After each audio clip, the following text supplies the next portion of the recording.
guys, இன்னைக்கு நம்ம பார்க்க போறதுன்னா win a match simply அந்த சிம்பிள் ட்ரிக்ஸ் தான் இன்னைக்கு நம்ம ஜோ வந்து சொல்ல போறாரு.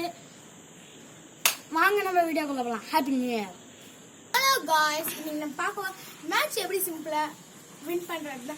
நீங்க சும்மா சேஞ்சுக்கு பால வந்து ஸ்பின்னர்ஸ் கிட்ட இருந்து பாருங்க. ஃபர்ஸ்ட் ஓவர் சும்மா எப்படி வேணா போடுங்க, ஆனா அவங்க திணற மாதிரி போடணும்.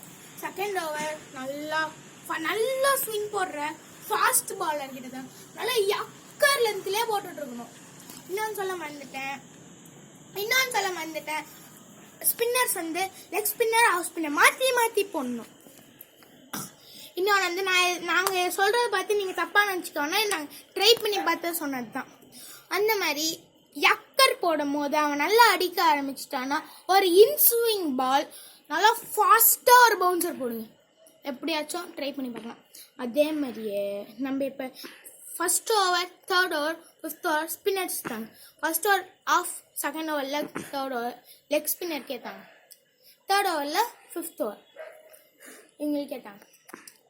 அப்புறம் பேட்டிங்கில் இது நாங்கள் ட்ரை பண்ணதான் நீங்கள் கொஞ்சம் தப்பாக நினச்சிக்கோங்க.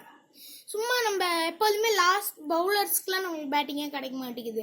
அதனால கொஞ்சம் சின்ன ஸ்கோர்னா ஃபர்ஸ்ட் ஒரு நல்ல பேட்ஸ்மேனையும் ஒரு மொக்க பேட்ஸ்மேனையும் நல்லா விளாடுவாங்க.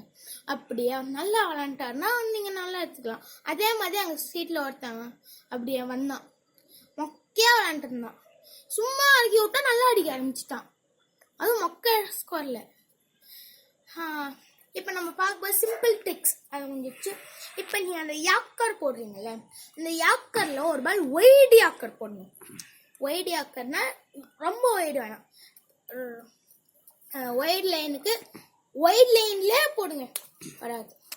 அந்த first over out Schwinger, third over second over out Schwinger, fourth over இன் Schwinger, sixth over out Schwinger தான். சும்மா அப்படியே பால் ஸ்விங் ஆகிறதுல எல்லாமே இருக்கும். அதாவது இன்னைக்கு நம்ம வீடியோ முடிஞ்சிச்சு.